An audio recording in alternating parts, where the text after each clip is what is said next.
रउआ सब लोगन के प्रणाम करतानी। बाबा महेंद्रनाथ, बाबा हंसनाथ, सोहगरा धाम, मां थावे भवानी, मां अंबिका भवानी, प्रथम राष्ट्रपति देश रत्न डॉक्टर राजेंद्र प्रसाद और लोक नायक जयप्रकाश नारायण के पावन भूमि पर रउआ सबके अभिनंदन करतानी। बिहार के राज्यपाल श्रीमान आरिफ मोहम्मद खान जी, यहां की जनता की सेवा में समर्पित मुख्यमंत्री श्रीमान नीतीश कुमार जी, केंद्रीय मंत्रिमंडल में मेरे साथी जीतन राम मांझी जी, गिरिराज सिंह जी, ललन सिंह जी, चिराग पासवान जी, रामनाथ ठाकुर जी, नित्यानंद राय जी, सतीश चंद्र दुबे जी, राजभूषण चौधरी जी, बिहार के उप मुख्यमंत्री सम्राट चौधरी जी, विजय कुमार सिन्हा जी, संसद के मेरे साथी उपेंद्र कुशवाहा जी, बिहार बीजेपी के अध्यक्ष दिलीप जायसवाल जी, अन्य मंत्रीगण, सांसद और विधायकगण और मेरे प्यारे बिहार के भाइयों और बहनों,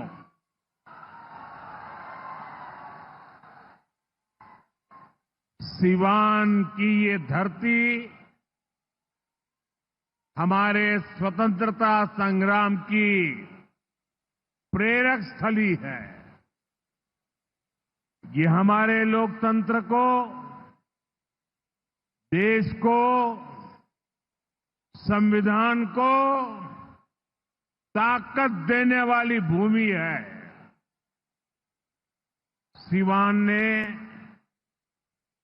राजेंद्र बाबू जैसी महान संतान देश को दी।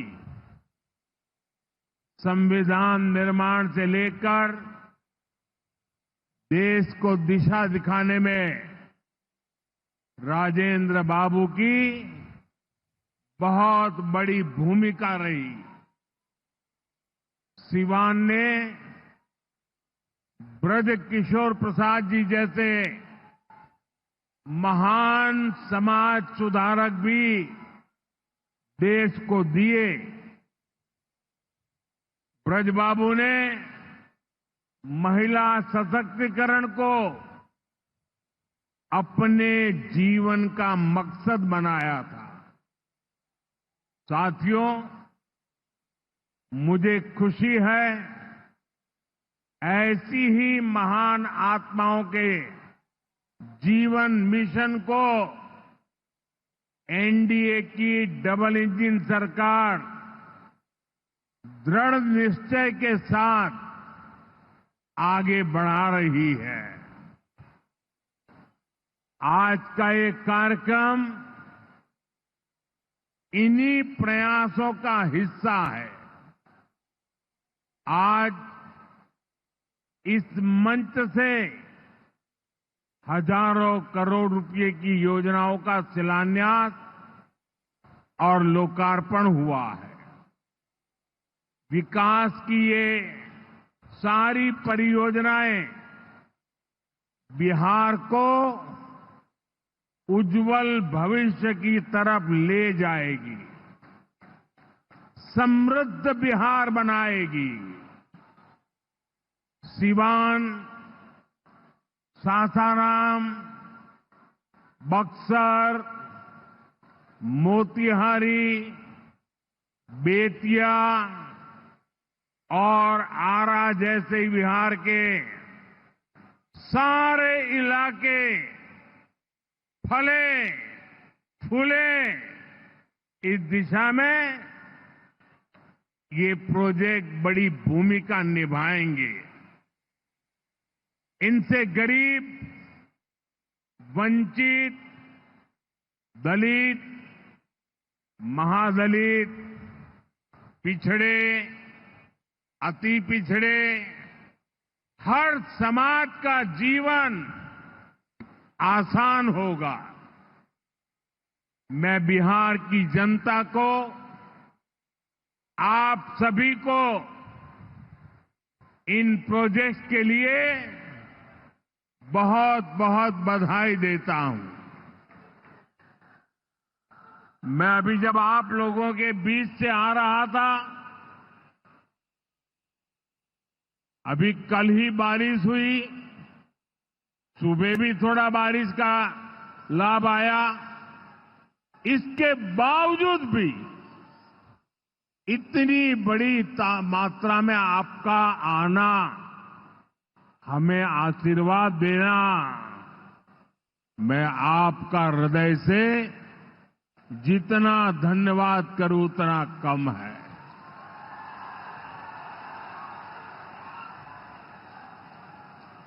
भाइयों बहनों, जैसे आप सब जानते हैं, मैं कल ही विदेश से लौटा हूं।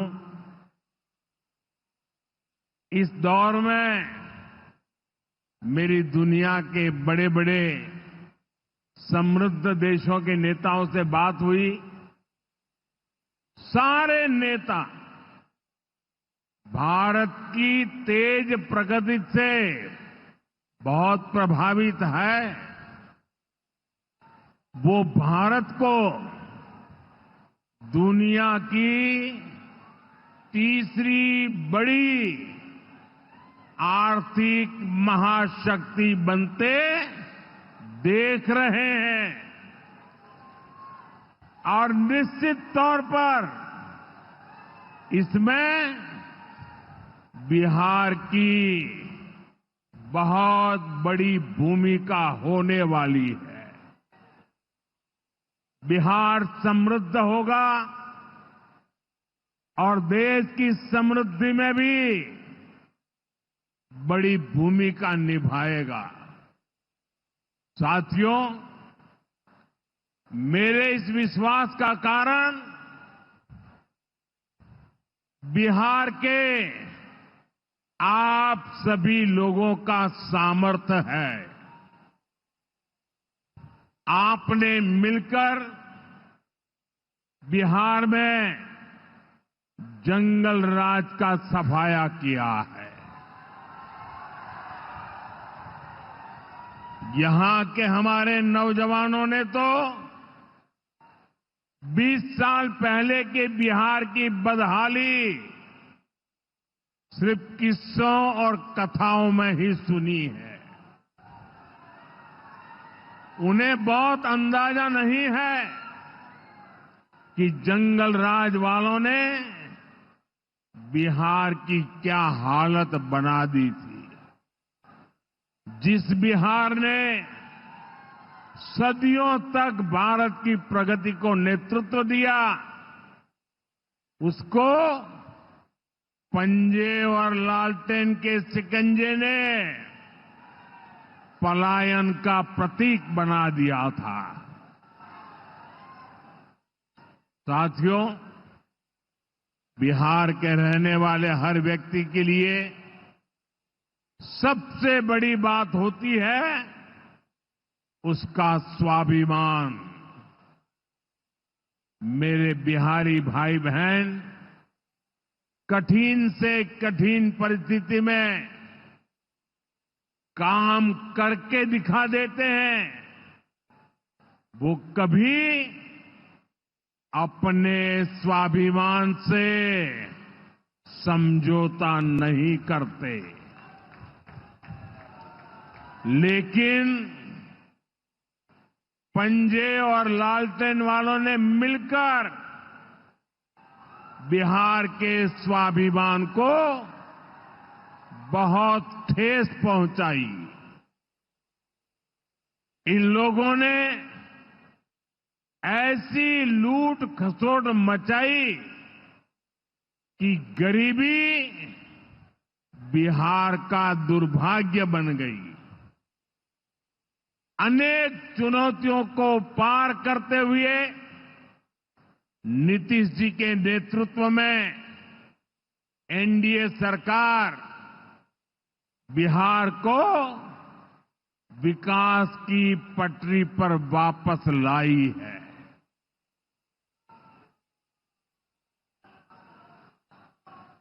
और मैं बिहार वासियों को विश्वास देने आया हूं, हमने भले बहुत कुछ किया हो, करते रहे हैं, करते रहेंगे, लेकिन इतने से शांत होकर के चुप रहने वाला मोदी नहीं है। अब बहुत हो गया, बहुत कर लिया जी नहीं, मुझे तो बिहार के लिए और भी बहुत कुछ करना है, आपके लिए करना है, यहां के गांव गांव के लिए करना है, यहां के घर घर के लिए करना है, यहां के हर नौजवान के लिए करना है। अगर मैं सिर्फ बीते 10-11 साल की बात करूं तो इन 10 वर्षों में बिहार में करीब 55,000 किलोमीटर ग्रामीण सड़कें बनी हैं। 1.5 करोड़ से ज्यादा घरों को बिजली के कनेक्शन से जोड़ा गया है। 1.5 करोड़ लोगों को, वहां के घरों को पानी का कनेक्शन दिया गया है।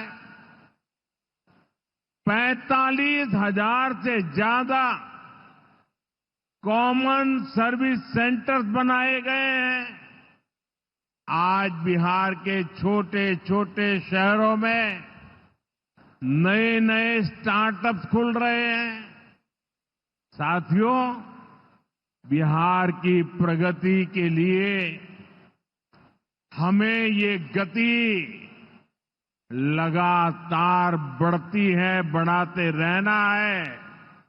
और इसी समय बिहार में जंगल राज लाने वाले मौका देख रहे हैं कि किसी भी तरह फिर से अपने पुराने कारनामे करने का मौका ढूंढ रहे हैं। बिहार से आर्थिक संसाधनों पर कब्जा करें, इसके लिए वो तरह तरह के हथकंडे अपना रहे हैं। इसलिए मेरे बिहार के प्यारे भाइयों बहनों, आपके उज्जवल भविष्य के लिए, आपके बच्चों के उज्जवल भविष्य के लिए आपको बहुत ही सतर्क रहना है। समृद्ध बिहार की यात्रा पर ब्रेक लगाने के लिए तैयार बैठे लोगों को कोसों दूर रखना है। साथियों, गरीबी हटाओ के नारे हमारे देश ने दशकों को सुने हैं। आपकी 2-2, 3-3 पीढ़ी ने गरीबी हटाओ, गरीबी हटाओ हर चुनाव में ये आकर के बोलते थे। लेकिन जब आपने हमें मौका दिया, एनडीए को मौका दिया, तो एनडीए सरकार ने दिखाया है कि गरीबी कम भी हो सकती है। बीते एक दशक में रिकॉर्ड 25 करोड़ भारतीयों ने गरीबी को पराजित किया है। वर्ल्ड बैंक जैसी दुनिया की जानी मानी संस्थाएं भारत की इस बड़ी उपलब्धि की प्रशंसा कर रही है और भारत ने जो ये कमाल किया है, इसमें बिहार का यहां हमारे नीतीश जी की सरकार का बहुत बड़ा योगदान है। पहले बिहार की आधे से अधिक आबादी बहुत अधिक गरीब की श्रेणी में आती थी, लेकिन बीते दशक में बिहार के करीब 4.25 करोड़ साथियों ने खुद को गरीबी से मुक्त किया है। साथियों, आजादी के इतने दशकों तक भी इतने लोग गरीब थे, नारे गूंजते रहे, गरीबी बढ़ती रही। और ये इसलिए नहीं हुआ कि बिहार के लोगों की मेहनत में कोई कमी थी, देशवासियों की मेहनत में कोई कमी थी, बल्कि इसलिए क्योंकि इनके सामने आगे बढ़ने का कोई रास्ता नहीं था। लंबे समय तक कांग्रेस के लाइसेंस राज ने देश को गरीब रखा और गरीब को अति गरीबी में धकेल दिया।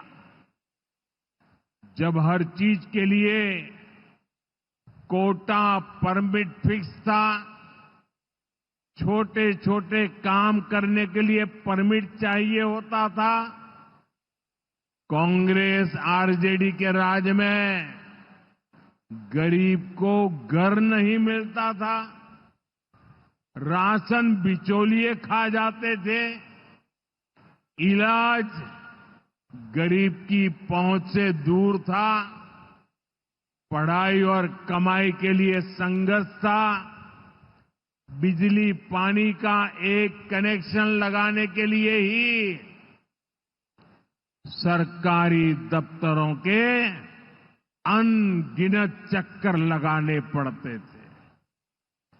गैस कनेक्शन के लिए सांसदों की सिफारिश लगानी पड़ती थी। नौकरी बिना घूस, बिना सिफारिश के मिलती ही नहीं थी। और इसके सबसे बड़े भुक्तभोगी कौन थे? इनमें से ज्यादातर साथी मेरे दलित समाज के, महादलित समाज के, पिछड़े समाज के, अति पिछड़े समाज के, यही मेरे भाई बहन इसके शिकार हुए थे।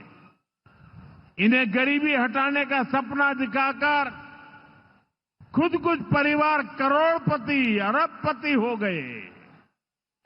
साथियों, बीते 11 वर्षों से हमारी सरकार गरीब के रास्ते की हर मुश्किल को दूर करने में जुटी है और आगे भी करती रहेगी। और इतनी मेहनत करते हैं तब ऐसे अच्छे परिणाम आज देखने को मिल रहे हैं। अब जैसे गरीबों के लिए आवास है, अभी जिन परिवारों को मुझे आवास की चाबी देने का मौका मिला, वो इतने आशीर्वाद दे रहे थे, उनके चेहरे पर इतना संतोष था, भाव विभोर थे। साथियों, बीते दशक में देश भर में 4 करोड़ से अधिक गरीबों को पक्के घर मिल चुके हैं। मैं आपको पूछूं, जवाब देंगे आप लोग? मैं अगर पूछूं तो आप जवाब देंगे? मैंने अभी कहा 4 करोड़ लोगों को, यानी 4 करोड़ परिवारों को पक्के घर। कितने लोगों को? जरा जोर से बोलिए, कितने लोगों को? कितने लोगों को? आप कल्पना कीजिए, 4 करोड़ लोगों को पक्के घर मिलना। सिर्फ वो 4 दीवारें नहीं है, उन घरों में सपने सजते हैं, उन घरों में संकल्प पलते हैं। आने वाले समय में 3 करोड़ और पक्के घर तैयार होने जा रहे हैं। मैंने पहले कहा ना, सेवा के काम में मैं रुकने वाला नहीं हूं। जितना हुआ पहले वालों से बहुत अच्छा हुआ, फिर भी मोदी चैन की नींद नहीं सोएगा। वो दिन रात काम करता रहेगा, आपके लिए करता रहेगा, क्योंकि आप मेरे परिवार के सदस्य हैं और मेरे परिवार का एक भी सदस्य पीछे न रहे, दुखिया न रहे, ये मैं सपना लेकर के चला हूं। इसका बहुत अधिक फायदा बिहार के मेरे गरीब भाई बहन, दलित भाई बहन, महादलित भाई बहन, पिछड़े भाई बहन, अति पिछड़े भाई बहन, ये सारे जो योजनाएं चला रहा हूं, सबसे पहले फायदा इनको मिल रहा है। बिहार में पीएम आवास योजना से 57 लाख से ज्यादा पक्के घर बने हैं। यहां सीवान जिले में भी गरीबों के 1,10,000 से ज्यादा पक्के घर बन चुके। मैं एक जिले की बात बोल रहा हूं, और ये काम निरंतर जारी है। आज भी बिहार के 50,000 से अधिक परिवारों के लिए घर की किस्त जारी की गई है। और जानते हैं, मेरे लिए दोहरी खुशी किस बात की है? ये घर ज्यादातर माताओं बहनों के नाम पर है। मेरी जिन बहनों बेटियों के नाम पर कभी कोई भी संपत्ति नहीं होती थी, अब वो अपने घर की मालकिन बन रही है। साथियों, हमारी सरकार घर के साथ साथ मुफ्त राशन, बिजली और पानी की सुविधा भी दे रही है। बीते सालों में देश भर में 12 करोड़ से अधिक नए परिवारों के घर नल पहुंचा है। इसमें सिवान के भी 4.5 लाख से अधिक परिवारों को पहली बार नल से जल मिला है। गांवों में हर घर में नल हो, शहरों में पीने के लिए पर्याप्त पानी हो, हम इस लक्ष्य को लेकर काम कर रहे हैं। बीते सालों में बिहार के अनेक शहरों के लिए पानी की पाइपलाइन और सीवेज ट्रीटमेंट प्रोजेक्ट बनाए गए। अब दर्जनों और शहरों के लिए पाइपलाइन और सीवेज ट्रीटमेंट प्लांट स्वीकृत किए गए हैं। ये सारे प्रोजेक्ट गरीब और मध्यम वर्ग के परिवारों का जीवन और बेहतर बनाएंगे। भाई और बहनों, आरजेडी कांग्रेस की करतूतें, इनके कारनामे बिहार विरोधी हैं, निवेश विरोधी है। जब भी अपने मुंह से ये लोग विकास की बात करते हैं तो लोगों को दुकान, कारोबार, उद्योग, धंधे सब में ताले लटकते नजर आते हैं। इसलिए ये बिहार के नौजवानों के दिल में कभी भी जगह नहीं बना पाए। ये लोग बेहाल इंफ्रास्ट्रक्चर, माफिया राज, गुंडा राज और भ्रष्टाचार के पोषक रहे हैं। साथियों, बिहार का प्रतिभाशाली नौजवान आज जमीन पर होने वाला काम देख रहा है, उसे परख रहा है। एनडीए कैसा बिहार बना रही है, इसका उदाहरण मढ़ौरा रेल फैक्ट्री है। आज मढ़ौरा की लोकोमोटिव फैक्ट्री से पहला इंजन अफ्रीका को एक्सपोर्ट किया जा रहा है। यह अफ्रीका जाएगा, वहां की गाड़ी को खींचेगा। आप सोचिए, अफ्रीका में भी बिहार का जय जयकार होने वाला है। ये फैक्ट्री उसी सारण जिले में बनी है जिसको पंजे और आरजेडी वालों ने पिछड़ा कहकर अपने हाल पर छोड़ दिया था। आज ये जिला दुनिया के मैन्युफैक्चरिंग और एक्सपोर्ट मैप पर अपनी जगह बना चुका है। जंगल राज वालों ने तो बिहार का विकास इंजन ही ठप कर दिया था। अब बिहार में बना इंजन अफ्रीका की रेल चलाएगा। ये बहुत बड़े गर्व की बात है। मुझे पक्का विश्वास है बिहार मेड इन इंडिया का एक बड़ा सेंटर बनेगा।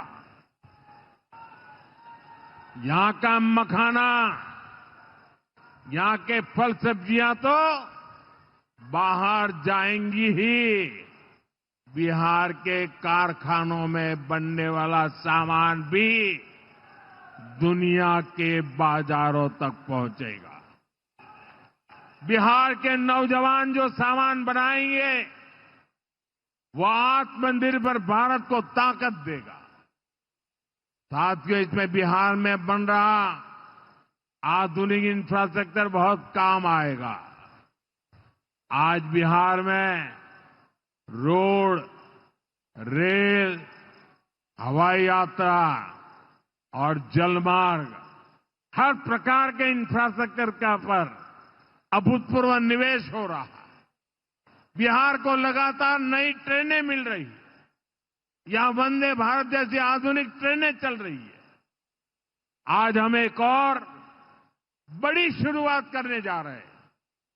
सावन शुरू होने से पहले आज बाबा हरिहरनाथ की धरती वंदे भारत ट्रेन से बाबा गोरखनाथ की धरती से जुड़ गई है। पटना से गोरखपुर की नई वंदे भारत ट्रेन पूर्वांचल के शिव भक्तों को मिली नई सवारी है। ये ट्रेन भगवान बुद्ध की तपोभूमि को उनकी महापरिनिर्वाण भूमि कुशीनगर से जोड़ने का भी माध्यम है। साथियों, ऐसे प्रयासों से बिहार में उद्योग धंधों को तो बल मिलेगा ही, इससे पर्यटन को सबसे अधिक फायदा होगा। इससे दुनिया के टूरिज्म मैप में भी बिहार और अधिक निखर कर सामने आएगा। यानी बिहार के नौजवानों के लिए रोजगार के अनगिनत अवसर बनने वाले हैं। साथियों, देश में सबको आगे बढ़ने के अवसर मिले, किसी के साथ भी भेदभाव न हो, ये हमारे संविधान की भावना है। हम भी इसी भाव से कहते हैं, सबका साथ, सबका विकास। लेकिन लालटेन और पंजे वाले कहते हैं, परिवार का साथ, परिवार का विकास। हम कहते हैं, सबका साथ, सबका विकास। वो कहते हैं, परिवार का साथ, परिवार का विकास। इनकी राजनीति का कुल जमा निचोड़ यही है, अपने अपने परिवारों के हित के लिए ये देश के बिहार के करोड़ों परिवारों का अहित करने से भी नहीं चूकते हैं। खुद बाबा साहब आंबेडकर भी इस प्रकार की राजनीति के बिल्कुल खिलाफ थे। इसलिए लोग कदम कदम पर बाबा साहब का अपमान करते हैं। अभी पूरे देश ने देखा है कि आरजेडी वालों ने बाबा साहब की तस्वीर के साथ क्या व्यवहार किया। मैं देख रहा था, बिहार में पोस्टर लगे हैं कि बाबा साहब के अपमान पर माफी मांगो। लेकिन मैं जानता हूं ये लोग कभी माफी नहीं मांगेंगे, क्योंकि इन लोगों के मन में दलित, महादलित, पिछड़े, अति पिछड़े के प्रति कोई सम्मान नहीं है। आरजेडी और कांग्रेस बाबा साहब आंबेडकर की तस्वीर को पैरों में रखती है, जबकि मोदी बाबा साहब आंबेडकर को अपने दिल में रखता है। बाबा साहब का अपमान करके लोग खुद को बाबा साहब से भी बड़ा दिखाना चाहते हैं। बिहार के लोग बाबा साहब का ये अपमान कभी नहीं भूलेंगे। साथियों, बिहार की तेज प्रगति के लिए जो लॉन्चिंग पैड चाहिए, वो नीतीश जी के प्रयासों से तैयार हो चुका है। अब एनडीए को मिलकर बिहार को तरक्की की नई बुलंदी देनी है। मुझे बिहार के नौजवानों पर भरोसा है। हम सभी मिलकर बिहार का प्राचीन गौरव फिर लौटाएंगे। बिहार को विकसित भारत का मजबूत इंजन बनाएंगे। इसी विश्वास के साथ आप सभी को विकास कार्यों की फिर से अनेक अनेक शुभकामनाएं। मेरे साथ दोनों मुट्ठी बंद करके हाथ ऊपर करके बोलिए, भारत माता की। जिसके पास तिरंगा है वो तिरंगा लहराएंगे। भारत माता की, भारत माता की, भारत माता की। बहुत बहुत धन्यवाद।